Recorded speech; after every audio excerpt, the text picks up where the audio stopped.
Good afternoon, guys! Ito, magluluto ako ng aming pang-ulam sa hapunan. Nagigisa na ako ng bawang at sibuyas. Ito, magigisa ako ng ampalaya na may itlog. Madali lang ang aming ulam. Simple lang. Ampalaya na may itlog. Ngayon, binigisa ko na siya. Ayan. Maya-maya lang ay ilalagay ko ng ampalaya kapag medyo mapula-pula na ang bawang at sibuyas.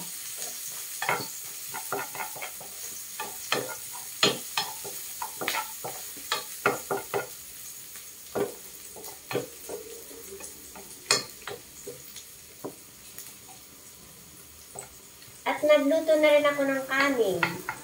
Pati sa aking kapatid, pinagsahin ko na rin siya kasi wala pa siya.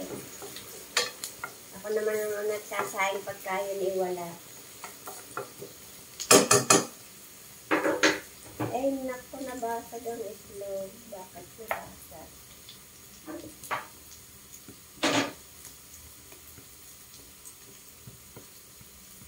Lagyan ko ng pamienta. Yan, nagigisa ako ng sibuyas, bawang. Nilagyan ko na rin ng pamienta. Kaunting asin.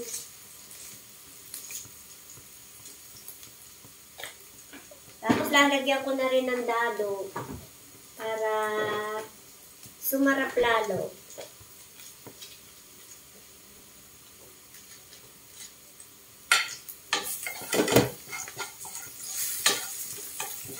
Yan, nilalagay ko na itong ampalaya. Lalagay ko na. Yan, nilagay ko na. Ayan guys, nakalagay ng ampalaya. At ngayon naman ay akin ang tatakluban.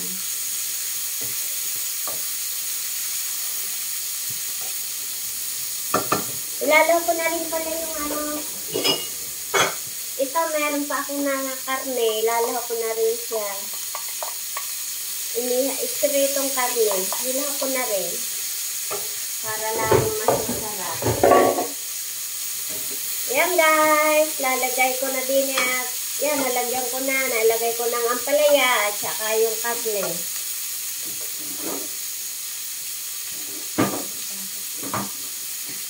Natapos ko ng itlog.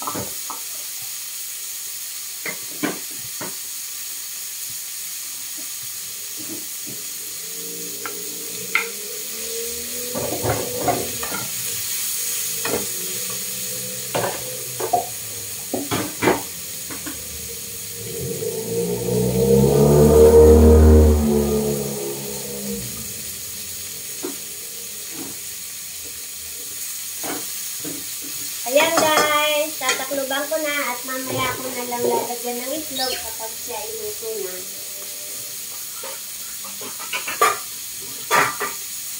Okay guys, mamaya ko na ulit pakikita sa inyo pagkaluto na. Bye-bye! Thank you for watching! Bye-bye!